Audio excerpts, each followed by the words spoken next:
اعوذ باللہ من الشیطان الرجیم بسم اللہ الرحمن الرحیم۔ السلام علیکم ورحمۃ اللہ وبرکاتہ۔ میں آپ سب کی بہت بہت شکر گزار و احسان مند ہوں کہ الحمدللہ پچھلے 2 ویڈیوز کو دیکھ کر آپ نے ہمارے سفر کو مزید آگے جاری کیا۔ بہت بہت جزاک اللہ خیر آپ سب میری دینی بھائی اور بہنوں کو۔ بسم اللہ الرحمن الرحیم۔ آج میں قرآن کی تفسیر کا میں آغاز کر رہی ہوں۔ قرآن کریم کا تدریجی نزول، یعنی کس طریقے سے اللہ تبارک و تعالیٰ نے قرآن کو آہستہ آہستہ زمین پر نازل فرمایا۔ الحمدللہ وکفی وسلام علی عبادہ الذین اصطفی نحمدہ ونصلی علی رسولہ الکریم اما بعد فاعوذ باللہ من الشیطان الرجیم بسم اللہ الرحمن الرحیم۔ اللہم صلی علی محمد کما تحب و ترضی۔ ہماری آج کی اس ویڈیو کا آغاز ہم کرتے ہیں قرآن کریم کا درجہ بدرجہ بیت المعمور سے جو زمین کے اوپر اس کا نزول۔ جیسے کہ پہلے ہم نے پچھلے 2 ویڈیوز میں ہم سن چکے ہیں کہ حضرت صلی اللہ علیہ وسلم پر قرآن دفعتاً یعنی ایک بارگی میں نازل نہیں ہوا، بلکہ تھوڑا تھوڑا کر کے تقریباً 30 سال میں اتارا گیا۔ بعض اوقات جبرائیل علیہ السلام ایک چھوٹی سی آیت بلکہ ایک آیت کا جز لے کر بھی تشریف لاتے اور کئی مرتبہ کئی آیتیں بیک وقت نازل ہو جاتی۔ قرآن کریم کا سب سے چھوٹا حصہ جو مستقلاً نازل ہوا وہ ہے کہ غیر اولی الضرری، سورہ نساء آیت نمبر 94۔ جو میں نے پڑھی غیر اولی الضرری سورہ نساء آیت نمبر 94، ایک لمبی آیت کا ایک چھوٹا سا ٹکڑا ہے۔ اور دوسری طرف اللہ تبارک و تعالیٰ نے سورہ انعام پوری کی پوری سورہ انعام ایک ہی مرتبہ میں نازل فرما دی۔ یہ ابن کثیر جلد نمبر 2 پیج نمبر 122 سے لیا ہوا ہے یہ حصہ۔ اب سوال یہ اٹھتا ہے کہ قرآن کریم کو ایک ساتھ نازل کرنے کی بجائے تھوڑا تھوڑا کر کے کیوں نازل کیا؟ یہ سوال خود مشرکین عرب نے حضرت صلی اللہ علیہ وسلم سے کیا تھا۔ اس کا جواب بہت خوبصورت انداز میں اللہ تبارک و تعالیٰ نے قرآن پاک میں سورہ فرقان آیت نمبر 32 and 33 میں دیا ہے۔ آیت ہے وَقَالَ الَّذِينَ كَفَرُوا لَوْلَا نُزِّلَ عَلَيْهِ الْقُرْآنُ جُمْلَةً وَاحِدَةً كَذَلِكَ لِنُثَبِّتَ بِهِ فُؤَادَكَ وَرَتَّلْنَاهُ تَرْتِيلًا وَلَا يَأْتُونَكَ بِمَثَلٍ إِلَّا جِئْنَاكَ بِالْحَقِّ وَأَحْسَنَ تَفْسِيرًا۔ اب اس کا ترجمہ سن لیجئے۔ اور کافروں نے کہا کہ آپ پر قرآن ایک دفعہ کیوں نازل نہیں کیا گیا؟ اس طرح ہم نے قرآن کو درجہ بدرجہ اتارا ہے تاکہ ہم آپ کے دل کو مطمئن کر دیں، اور ہم نے اس کو آہستہ آہستہ پڑھا، اور کوئی بات آپ کے پاس نہیں لائیں گے مگر ہم آپ کے پاس حق لائیں گے اور اس کی عمدہ تفسیر پیش کریں گے۔ اس کے بارے میں امام رازی رحمۃ اللہ علیہ نے اس کی تفسیر میں کہا ہے کہ قرآن کریم کے نازل ہونے میں جو حکمت بیان فرمائی ہیں ان کا تھوڑا سا ہم خلاصہ سمجھ لیتے ہیں۔ امام رازی رحمۃ اللہ علیہ فرماتے ہیں کہ حضرت صلی اللہ علیہ وسلم امی تھے۔ امی کہتے ہیں اس شخص کو جو پڑھنا بھی نہیں جانتے ہوں اور لکھنا بھی نہ جانتے ہوں، انہیں کہتے ہیں امی۔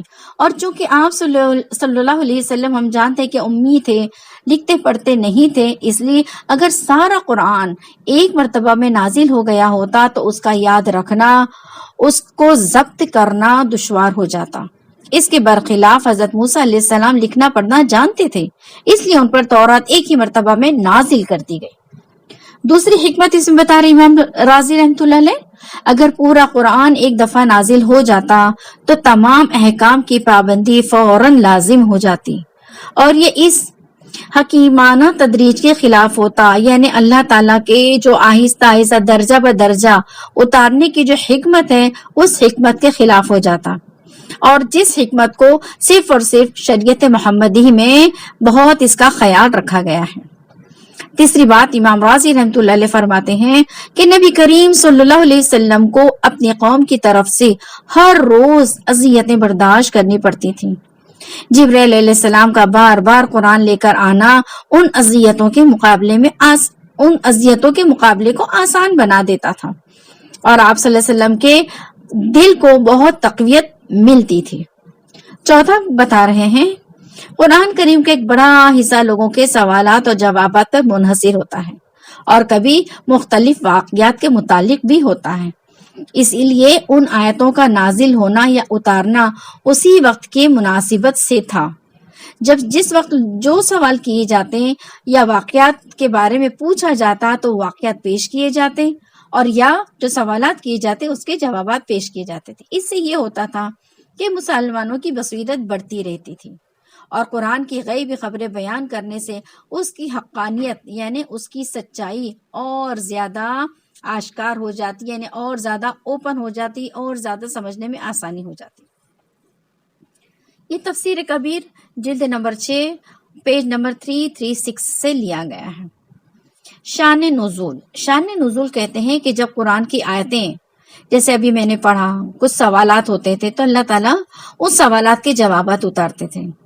پھر جیسے انہوں نے پوچھا تھا، اہل مشرکین نے پوچھا تھا کہ روح کے بارے میں، اصحاب کہف کے بارے میں، مشرکین عرب نے ملک شام جا کر یہود کے جو علماء تھے جو صحیح تورات کے اوپر عمل درآمد تھے ان سے جا کے انہوں نے سوال کیا تھا کہ اصحاب کہف کے بارے میں بتائیں کون ہے۔ تو اصحاب کہف کے بارے میں اللہ نے پورا کے پورا سورہ کہف نامی سورہ واقعے کے طور پر بتا دیا۔ تو وہی بتایا جا رہا ہے، اسے کہتے ہیں شان نزول، یعنی اس واقعے کا نزول ہونے کی شان کیا ہے، ریزن کیا ہے، اسے کہتے ہیں شان نزول۔ تو کبھی تو یوں ہی اللہ تعالیٰ احکام اتار دیتے تھے اور کبھی خاص سوال پہ اتار، جیسے سورہ قل هو اللہ احد جسے کہتے ہیں سورہ سمد، جسے سورہ احد بھی کہتے ہیں، ہے نا۔ تو سورہ مشرکین مکہ جو تھے یہ آپ صلی اللہ علیہ وسلم سے سوال کرتے تھے کہ اللہ کے بارے میں کہ کون ہے، کیسے ہیں، کیا ہے، بہت الٹے سیدھے سوال کرتے تھے۔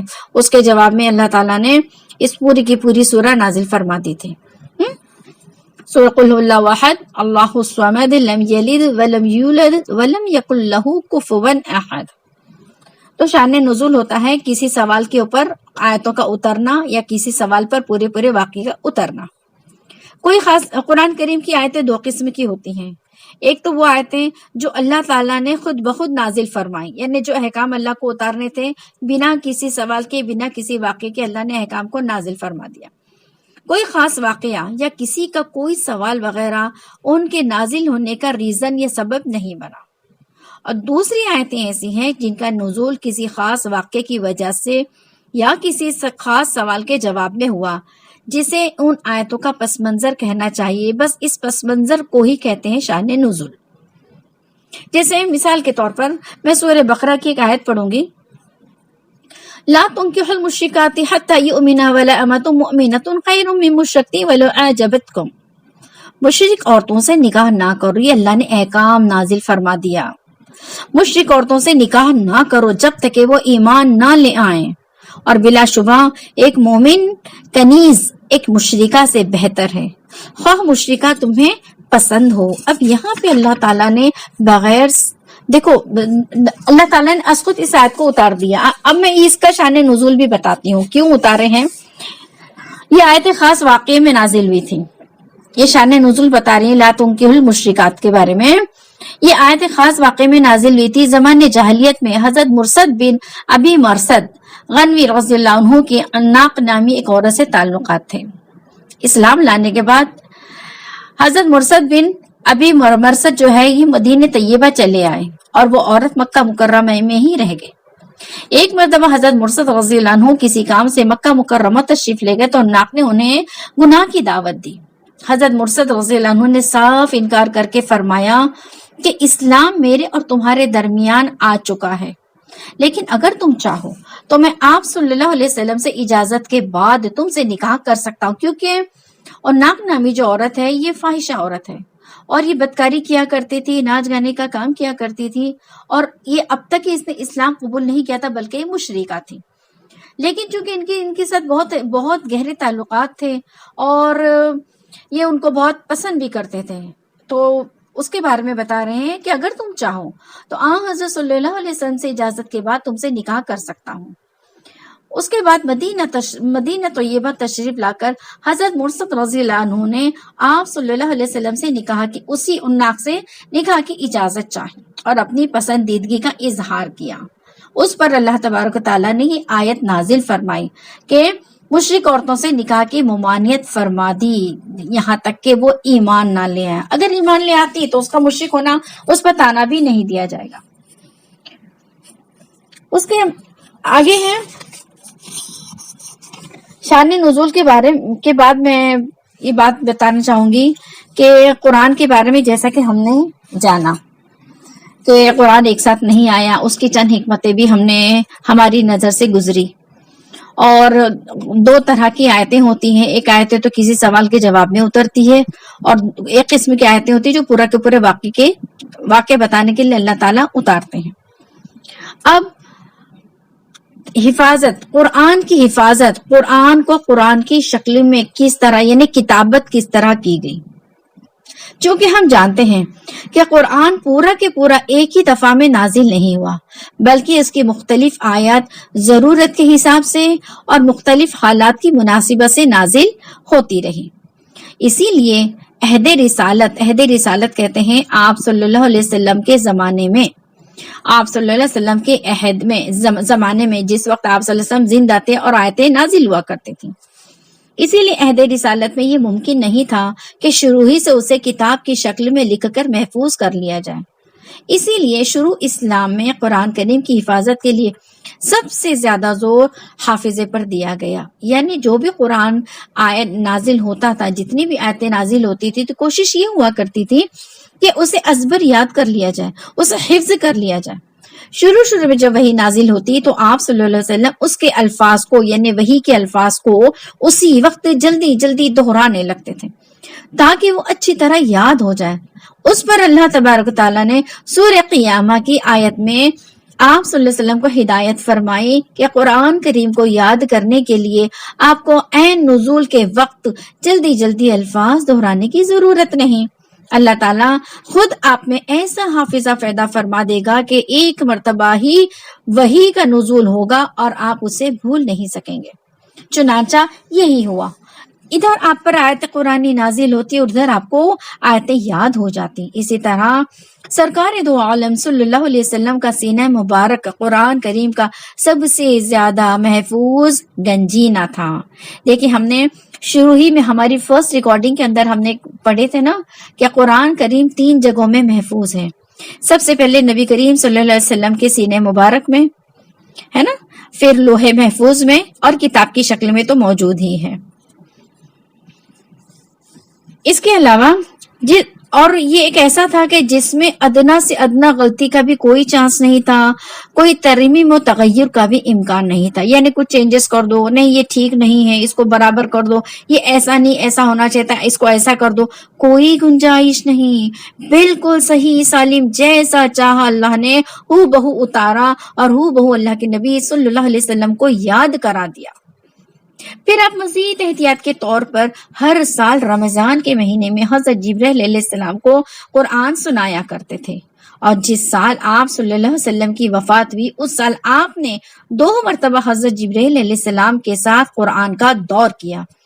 یہ صحیح بخاری کی جو شرح ہے جسے کہتے ہیں فتح الباری، اس میں صفحہ نمبر 36 جلد نمبر 9 میں یہ لکھا ہوا موجود ہے، کوئی اگر تفتیش کرنا چاہے تو کر سکتا ہے۔ الحمدللہ۔ پھر آپ صلی اللہ علیہ وسلم صحابہ کرام کو قرآن کے معنی کی تعلیم ہی نہیں دیتے بلکہ انہیں اس کے الفاظ بھی یاد کراتے تھے۔ اب دیکھ لیے حالانکہ عربی زبان مکہ والوں کی تھی اور اللہ نے قرآن کو عربی زبان میں نازل کرنے کی سب سے بڑی وجہ بھی یہی تھی کہ مکہ کے لوگ تھے وہ عربی زبان میں بڑے ماہر تھے اور ان کے عربی زبان آتی تھی، اسی لیے اللہ نے یہ حکمت تھی اللہ کی کہ اسے عربی زبان میں اتارنا تاکہ قرآن کے سمجھنے میں ان مشرکین مکہ کو آسانی ہو جائے، اسی لیے اللہ نے کسی اور زبان میں نہ اتارتے ہوئے اسے عربی زبان میں نازل فرما دیا۔ تو صحابہ کرام کو آپ صلی اللہ علیہ وسلم نہ صرف اس کی معنی سمجھاتے تھے بلکہ ان کے الفاظ بھی یاد کراتے تھے۔ دیکھو بات سمجھنے کی ہے، جبکہ عربی انہیں آ رہی ہے لیکن باوجود اس کے اللہ کے نبی صلی اللہ علیہ وسلم صحابہ کرام کو القرآن کے الفاظ بھی یاد کراتے تھے، اور خود صحابہ کرام رضی اللہ عنہم کو قرآن کریم سیکھنے کا، اسے یاد رکھنے کا اتنا شوق تھا کہ ہر شخص اس معاملے میں ایک دوسرے سے آگے بڑھنے کی فکر میں رہتا تھا۔ بعض عورتوں نے تو اپنے شوہروں سے مہر ہی یہ طلب کیا کہ ہم تم سے نکاح کریں گے اور مہر کے طور پر ہم آپ سے یہ چاہتے ہیں کہ آپ ہمیں قرآن سکھائیں۔ دیکھیے کتنا شغف تھا، کتنا شوق تھا۔ اللہ وہ شوق و شغف آج اس امت میں ڈال دے کہ آج بہت زیادہ ضرورت ہے امت کو قرآن سے جوڑنے کی، امت کو قرآن سے محبت پیدا کرنے کی۔ سینکڑوں صحابہ نے اپنے آپ کو تمام غم سے آزاد کر کے اپنی پوری کی پوری زندگی صرف اور صرف اسی کام کے لیے وقف کر دی کہ قرآن کریم کو نہ صرف یاد کرتے بلکہ راتوں کو نماز میں اسے دہراتے رہتے تھے۔ حضرت عبادہ بن صامت رضی اللہ عنہ فرماتے ہیں کہ جب کوئی شخص ہجرت کر کے مکہ مکرمہ سے مدینہ طیبہ آتا تو آپ صلی اللہ علیہ وسلم اسے ہم انصاریوں میں سے کسی ایک کے حوالے فرما دیتے تاکہ وہ اسے قرآن سکھائے۔ دیکھیے یہاں پہ بھی اہمیت کیا سمجھائی جا رہی ہے کہ جس نے ایمان قبول کیا اسے سب سے پہلے کس چیز کی تعلیم دی جائے؟ قرآن کے سیکھنے کی، قرآن کو سکھانے کی۔ مسجد نبوی میں قرآن سیکھنے سکھانے والوں کی آوازوں کا اتنا شور ہونے لگا کہ رسول اللہ صلی اللہ علیہ وسلم کو یہ تاکید فرمانی پڑی کہ اپنی آوازیں پست کرو تاکہ کوئی مغالطہ پیش نہ آ جائے۔ اب یہاں پر بات ہمارے لیے سمجھنے کی یہ ہے، کیونکہ آج تو اسلام میں جو آ رہا ہے الحمدللہ، اور اللہ تعالیٰ غول کے غول اسلام میں لے کے بھی آئے گا، جیسے کہ میرے نبی صلی اللہ علیہ وسلم کی پیشن گوئی ہے کہ قرب قیامت میں غول کے غول مشرف بالاسلام ہوں گے انشاءاللہ العظیم۔ اللہ ہم بہت بڑا حصہ ہمارا بھی اس میں لگا دے۔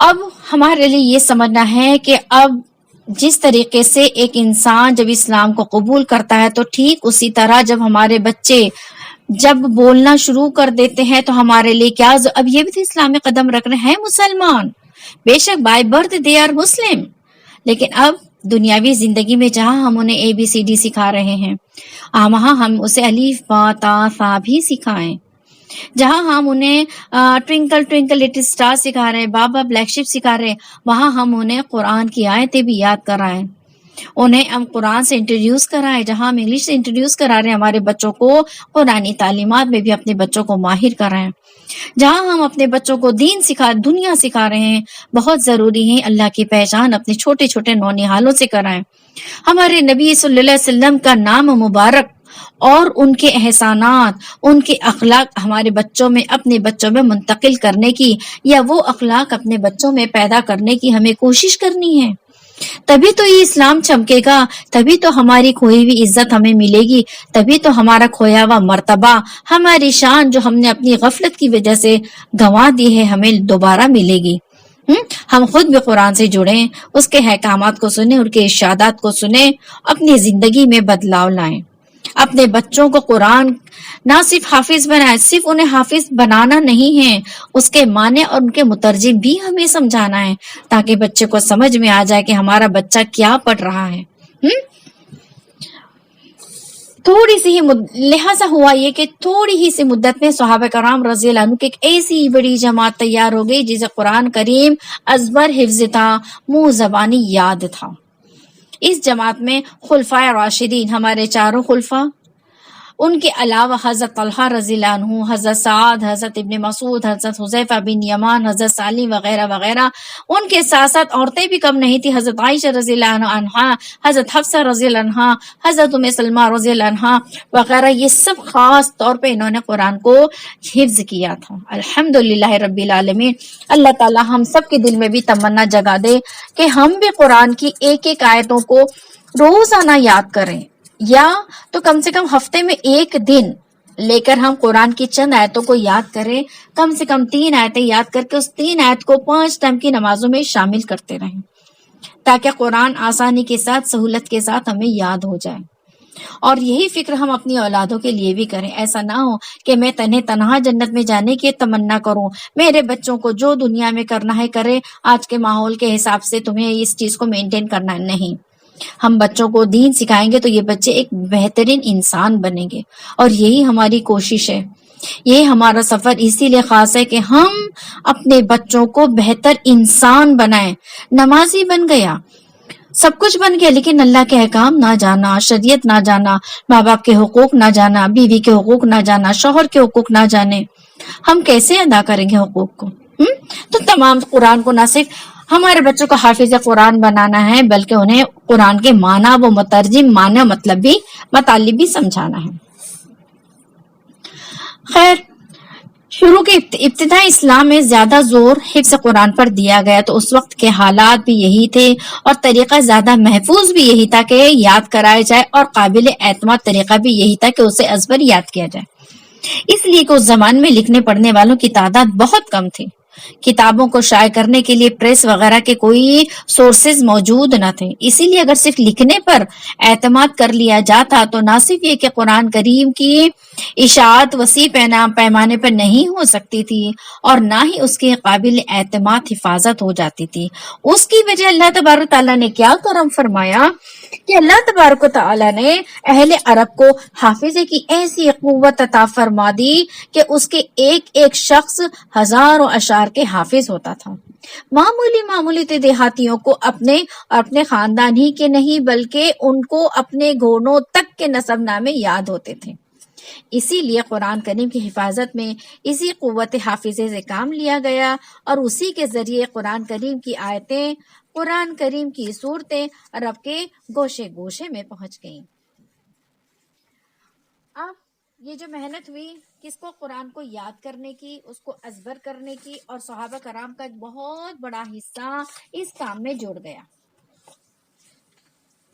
اب وحی کے بارے میں، کتابت وحی، اب جو وحی اترتی تھی آپ صلی اللہ علیہ وسلم کو پورا یاد ہو جاتا تھا، لیکن باوجود اس کے قرآن کریم کو حفظ کرانے کے علاوہ آپ صلی اللہ علیہ وسلم نے قرآن کریم کو لکھوانے کا بھی خاص اہتمام فرمایا۔ حضرت زید بن ثابت رضی اللہ عنہ فرماتے ہیں کہ میں آپ صلی اللہ علیہ وسلم کے لیے کتابت کرتا تھا۔ جب آپ صلی اللہ علیہ وسلم پر وحی نازل ہوتی تھی تو آپ صلی اللہ علیہ وسلم کو سخت گرمی لگتی تھی اور آپ کے جسم اطہر پر پسینہ دکھتا تھا۔ اس سے کیا سمجھ میں آتا ہے کہ وحی جب آتی تھی تو آپ صلی اللہ علیہ وسلم کی حالت، اور آپ صلی اللہ علیہ وسلم کی ہماری پہلی ریکارڈنگ کے اندر ہی ہے، پارٹ نمبر 1 کے اندر ہم نے وحی کی مختلف صورتیں جو لکھی اس میں ہم نے بتائے ہیں کہ کس طریقے سے آپ صلی اللہ علیہ وسلم وحی کے وقت تکلیف سے دوچار ہوتے تھے۔ حضرت عائشہ رضی اللہ عنہ کے ایک حدیث کے ساتھ میں اپنی بات کو یہاں ختم فرماتی ہوں کہ حضرت عائشہ رضی اللہ عنہ فرماتی ہیں کہ جب آپ صلی اللہ علیہ وسلم پر وحی نازل ہوتی تھی تو آپ صلی اللہ علیہ وسلم کا سانس رکنے لگتا، چہرے انور متغیر ہو کر کھجور کی شاخ کی طرح زرد پڑ جاتا، سامنے کے دانت سردی سے کپ کپانے لگتے اور آپ صلی اللہ علیہ وسلم کو اتنا پسینہ آتا کہ اس کے قطرے موتیوں کی طرح ڈھلکنے لگتے تھے۔ یہ وحی کی کیفیت بتائیں تو آپ صلی اللہ علیہ وسلم اتنی تکلیف ہوتی تھی، سوچئے کتنی تکلیفیں اٹھانے کے بعد قرآن کی آیتیں ہم تک پہنچی ہیں۔ ہم پر کتنا لازمی ہے کہ ہمارے سب سے بڑا احسان اگر ہمارے پر ہمارے ماں باپ کے بعد اگر کسی کا ہے، ہمارے نبی کریم صلی اللہ علیہ وسلم کا ہے۔ ہم اس قرآن کو کیوں ضائع کر رہے ہیں؟ ہم اس دنیاوی پڑھائی کی وجہ سے، اس قرآن کی تعلیمات سے ہم کیوں اتنی لاپرواہی برت رہے ہیں؟ کیا ہمیں کل قیامت میں جواب نہیں دینا ہوگا؟ ہمیں قرآن کی حق تلفی جو ہم کر رہے ہیں اس کے بارے میں ہمیں جواب، ہماری باز پرس ہوگی، ہم سے پوچھا جائے گا۔ دیکھیے جب تک سانس ہے ہم محنت کریں گے، انشاءاللہ کوشش کریں گے اس قرآن کو نہ صرف یہ کہ اپنی زندگی میں شامل حال رکھیں گے، اس کے احکامات کو سنیں گے، جانیں گے، اور اپنے ساتھ ساتھ اپنے چھوٹے چھوٹے بھائی بہن، اپنے گھر والوں، اپنے بچیاں، اپنی بچیوں اور سب کو ساتھ لے کر قرآن کی تعلیم میں انشاءاللہ عظیم ہم شریک ہوں گے، شامل ہوں گے۔ اور اس قرآن کے سفر کو کامیاب کرنے کے لیے میں آپ سب کا بہت شکر ادا کرتی ہوں، شکر گزار ہوں، احسان مند ہوں، ممنون ہوں۔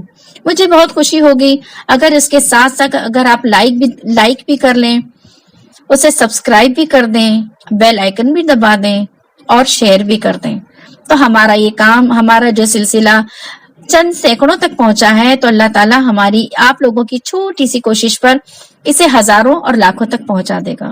دیکھو ہمارا یہ چینل شروع کرنے کا صرف اور صرف مقصد یہی ہے، صرف اور صرف یہ مقصد ہے کہ جیسا کہ نبی کریم صلی اللہ علیہ وسلم نے ارشاد فرمایا کہ بی بی فاطمہ سے ارشاد فرمایا جس کا مفہوم ہے، اے میری بچی تم اپنے باپ کی اس حالت پر زیادہ غمزدہ نہ ہو، تمہارے والد کا لایا ہوا دین ہر کچے پکے مکان میں داخل ہو کر رہے گا۔ کیا فرمایا؟ ہر کچے مکان میں آپ کے والد کا لایا ہوا دین داخل ہو کر رہے گا۔ یعنی آج جتنی بھی جہالت ہو چکی ہے، جتنی گمراہی ہو چکی ہے، ہو چکی، لیکن ابھی بھی ناٹ ٹو لیٹ۔ ہم ابھی اس کو ہم پھر سے وہی تعلیمات ہر گھر میں پہنچا سکتے ہیں۔ بس یہ چینل شروع کرنے کا یہی مقصد ہے کہ ہر کچے مکان میں اللہ کے نبی صلی اللہ علیہ وسلم کا لایا ہوا دین ہر کچے مکان میں داخل ہو جائے، اور اس میں اللہ تبارک تعالی ہم سب کا بہت بڑا حصہ شامل کر دیں۔ بس اگر آپ اس چینل کو سبسکرائب کرتے ہو تو میری نیکسٹ ویڈیو آپ کو امیڈیٹلی مل جاتی ہے، اور آپ کے ایک چھوٹے سے بٹن دبانے کی ہلکی سی محنت سے آپ بھی اس کارواں میں شریک کار ہو سکتے ہو، آپ کا بھی اتنا ہی حصہ لگ جائے گا۔ اللہ تعالیٰ کے خزانے میں کسی چیز کی کمی نہیں ہے، ہم سب کو اللہ برابر اجر دینے پر قادر ہے۔ پھر سے میں آپ سب کے لیے شکر گزار ہوں۔ جزاکم اللہ احسن الجزا۔ میں ایک دعا کے ساتھ میرا اس بیان کا اختتام کرتی ہوں۔ میں دعا کرتی ہوں اللہ تبارک و تعالیٰ سے، اللہم انی اسألک علما نافعا، اللہم انی اسألک علما نافعا، اللہم انی اسألک علما نافعا، رب زدنی علما، رب زدنی علما، رب زدنی علما۔ اللہم نور قلوبنا بالقرآن وزین اخلاقنا بالقرآن ونجنا من النار بالقرآن وادخلنا فی الجنت بالقرآن، آمین یا رب العالمین۔ ربنا تقبل منا انک انت السمیع العلیم۔ السلام علیکم ورحمۃ اللہ وبرکاتہ۔ سبحان